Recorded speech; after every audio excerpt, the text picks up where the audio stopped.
4 గ్యారంటీలట తెలంగాణకు ప్రపంచ బ్యాంకు హామీలు. రేవంత్ రెడ్డి జనానికి 6 గ్యారంటీలు ఇస్తే ప్రపంచ బ్యాంకు రేవంత్ రెడ్డికి 4 గ్యారంటీలు ఇచ్చిందట. హైదరాబాద్ 4.0, మూసీ సుందరీకరణ, స్కిల్ యూనివర్సిటీ, ప్రజారోగ్య రంగాల్లో సహకారం అట. నేను అనుకోవడం ఏంటంటే ఈ ప్రజారోగ్యం అన్నది వీళ్ళకి ఇది కాదు, స్కిల్ యూనివర్సిటీ అన్నది ఏమో పక్కన పెడితే ఫస్ట్ ఈ రెండు ఫస్ట్ ప్రయారిటీ కింద ఉన్నట్టు కనిపిస్తున్నది. నేను అనుకోవడం ఈ ప్రపంచ బ్యాంకు కానీ ఇంకో బ్యాంకు కానీ ఇంకోటి కానీ ప్రజారోగ్యానికి సంబంధించిన వాటి మీద వీళ్ళు లోన్లు ఇస్తారంటే మనం నమ్మాలనా?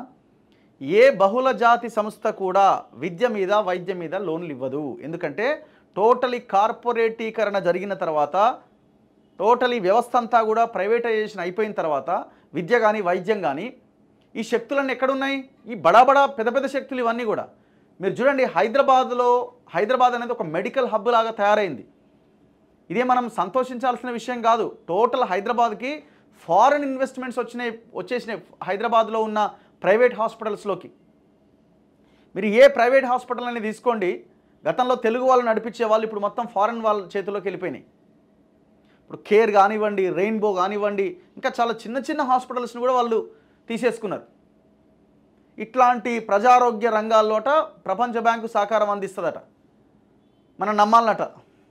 ఈ జరిగే పనులుగా వీళ్ళు కేవలం ఏంటంటే ఆ మూసీ సుందరీకరణ పేరుతోని 1,50,000 కోట్ల ప్రాజెక్ట్ ఒకటి తీసుకున్నారు. దానికోసం ఈ వ్యవహారం అంతా. ఇప్పుడు ఏదో T2 బిల్డింగ్ అని అక్కడ ఉన్న భూముల రేట్లు పెంచాలా, 4వ నగరంగా మహేశ్వరాన్ని తయారు చేయాలా, ముచ్చర్ల మహేశ్వరం ఈ ప్రాంతాన్ని, అక్కడేదో డెవలప్మెంట్ కార్యక్రమాలు, వాటి కోసం ఈ ప్రపంచ బ్యాంకు నిధులు తప్ప ఇది విద్య కోసమో వైద్యం కోసమో ఇంకో దానికోసమో కేటాయిస్తారంటే నేనైతే నమ్మట్లే. వరల్డ్ బ్యాంక్ అధ్యక్షుడితో సీఎం చర్చలు సఫలం, నిపుణులతో ఉన్నత స్థాయి కమిటీకి నిర్ణయం. ఆర్థిక సహకారానికి ప్రపంచ బ్యాంకు సిద్ధం. వివింటి కంపెనీ 400 కోట్ల పెట్టుబడులు, 1000 మందికి ఉద్యోగాలు, ఆవిష్కరణల అభివృద్ధికి ముందుకొచ్చిన కార్నింగ్ కంపెనీ. రాష్ట్ర భవిష్యత్తుకు సంబంధించి కీలక నిర్ణయం. అమెరికా టూర్లో ఉన్న ముఖ్యమంత్రి రేవంత్ రెడ్డి ఘన విజయం.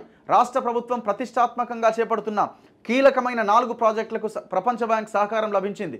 తెలంగాణలోని 4 కోట్ల మంది ప్రజల జీవన ప్రమాణాలు పెంచేందుకు సహకారం అందిస్తామని ప్రపంచ బ్యాంక్ అధ్యక్షుడు అజయ్ బంగా హామీ ఇచ్చారు. బుధవారం అమెరికా రాజధాని వాషింగ్టన్లోని ప్రపంచ బ్యాంక్ ప్రధాన కార్యాలయంలో అధ్యక్షుడు అజయ్ బాంగాతో సీఎం రేవంత్ రెడ్డి నేతృత్వంలోని ఉన్నతాధికారుల బృందం సమావేశమైంది. ఈ సందర్భంగా రాష్ట్ర ప్రభుత్వం చేపట్టిన 4 ప్రాజెక్టుల గురించి ప్రపంచ బ్యాంక్ అధ్యక్షుడికి సీఎం రేవంత్ రెడ్డి వివరించారట. సో దీంతో ఈ 4 వాళ్ళు పెట్టుబడులు మీన్స్ అప్పిస్తారండి. ఇదేం వాళ్ళ పుణ్యానికి ఇచ్చేది ఏం లేదు, అప్పు. ఆల్రెడీ మన అప్పు 7 లక్షల కోట్లు దాటిపోయింది. సో ఇప్పుడు ఇంకా అప్పు తెచ్చి మూసీ సుందరీకరణ పేరుతో మరో 1,50,000 కోట్లు, ఇంకో ముచ్చర్ల మహేశ్వరం 4వ నగరం పేరుతో మరో 1,00,000 కోట్లు, ఈ రకంగా అప్పుని 10 లక్షల కోట్లను ముందుకు తీసుకెళ్లే కార్యక్రమం తప్ప నాకు ఇందులో ఇంకోటి అయితే కనిపిస్తలేదు. ఒక్కసారి ఎవరైనా ఎకనామిస్ట్తో మాట్లాడదాం. పాపారావు గారికి ఒకసారి ఫోన్ చేద్దాం.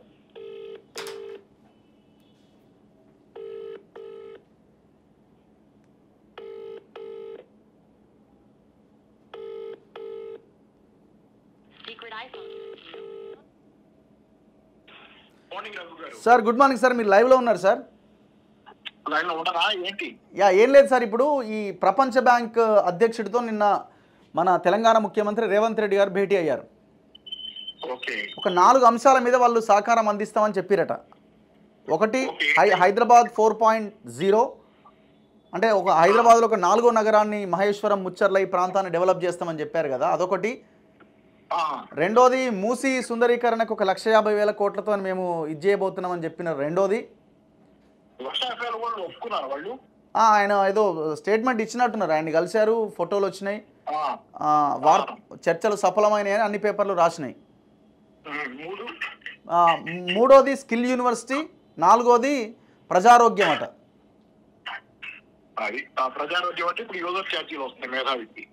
ఓకే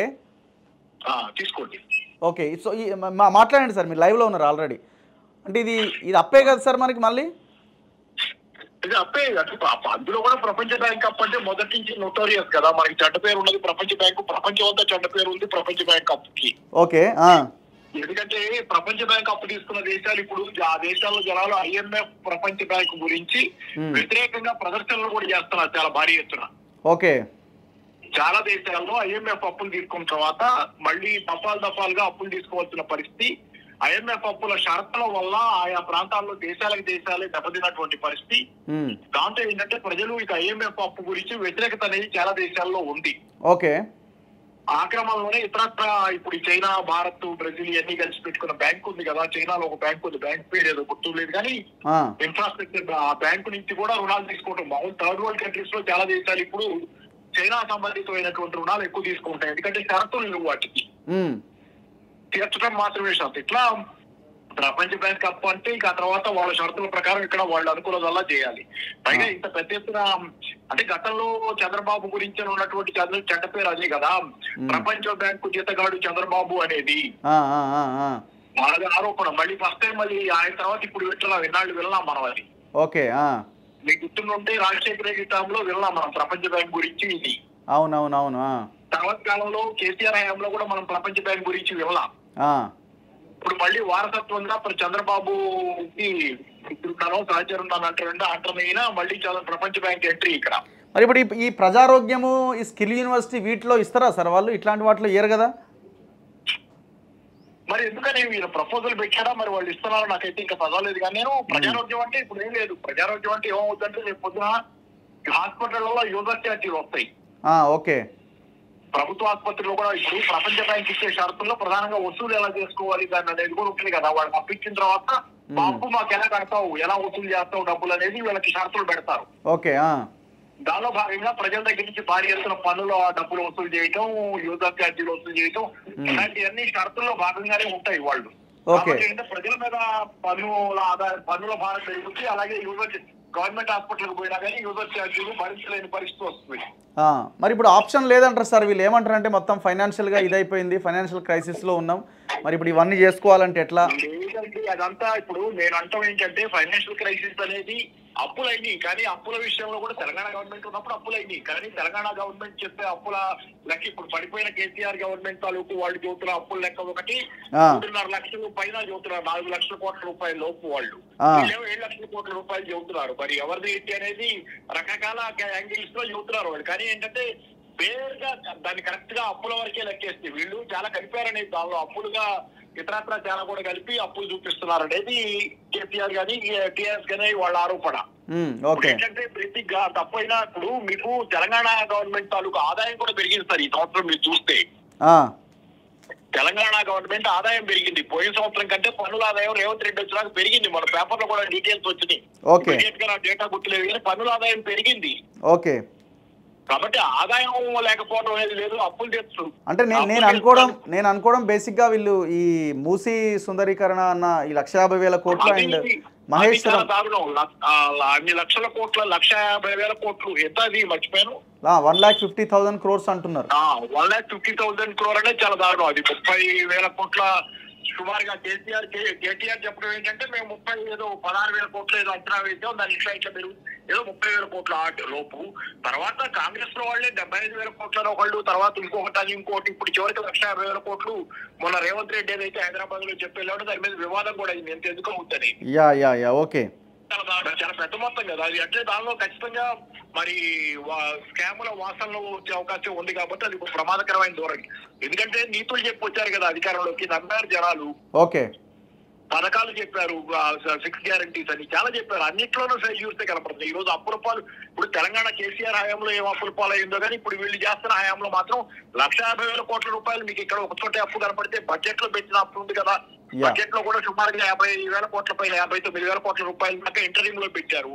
మన కొత్త బడ్జెట్ లో కూడా అదే కంటిన్యూ అవుతుంది. ఇంకా మళ్ళీ అది కాకుండా మొన్న మన దీనికోసం రుణమాఫీ కోసం అప్పులు తెచ్చారు. రుణమాఫీ చేయొద్దంటారా, చేయాలి, కానీ రుణమాఫీ పేరు మీద అప్పు తెచ్చారు.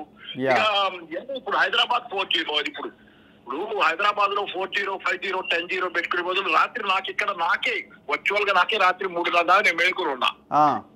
3:30 ప్రాంతంలో నేనున్న ఎల్లారెడ్డి కూడా జేపీ నగర్ ఏరియాలో కీర్తి అపార్ట్మెంట్స్ నాది. ఒక 60 నిమిషాలు వరుసగా పోయి వచ్చి తర్వాత పోయింది, మళ్ళీ చాలాసేపటికి వచ్చింది, మళ్ళీ పోయి అట్లా రాత్రి అంతకు ముందు కూడా రాత్రి 2-3 సార్లు పోయింది. ఓకే. యా హైదరాబాద్ 4-0 విశ్వనగరం అంటే కరెంట్ పొందా పోతుంటే పరిశ్రమలు ఎందుకు వస్తే ఏ విశ్వనగరం అవుతుంది? మనం మేనేజ్మెంట్ ఫండమెంటల్ గా ఇంట్లో చక్క పెట్టుకోకుండా ప్రపంచంలో అప్పులు తెచ్చుకునేదో చేస్తాం, మూసీ సుందరీకరణ అంటే ఉన్నది పోగొట్టుకుంటా పరిస్థితి. Yeah sir, right sir, thank you. Yeah, thank you sir. So ఇది ఎకనమిస్ట్ పాపారావు గారు చెప్తున్నది. సో ఏదైనా ఒక అప్పు తెచ్చినప్పుడు దాన్ని ఎక్కడ ఇన్వెస్ట్ చేయాలా, ఉత్పత్తి వచ్చే మార్గాల దిశగా మనం ఆ అప్పుని తీసుకెళ్ళాలి. ఇప్పుడు ఈ ప్రపంచ బ్యాంక్ అంటేనే జనం భయపడే పరిస్థితి వచ్చింది. గతంలో చంద్రబాబు కూడా ఇదే చేసిందన్న ఒక అలిగేషన్ కూడా ముందుకు తీసుకొస్తూ ఉన్నారు.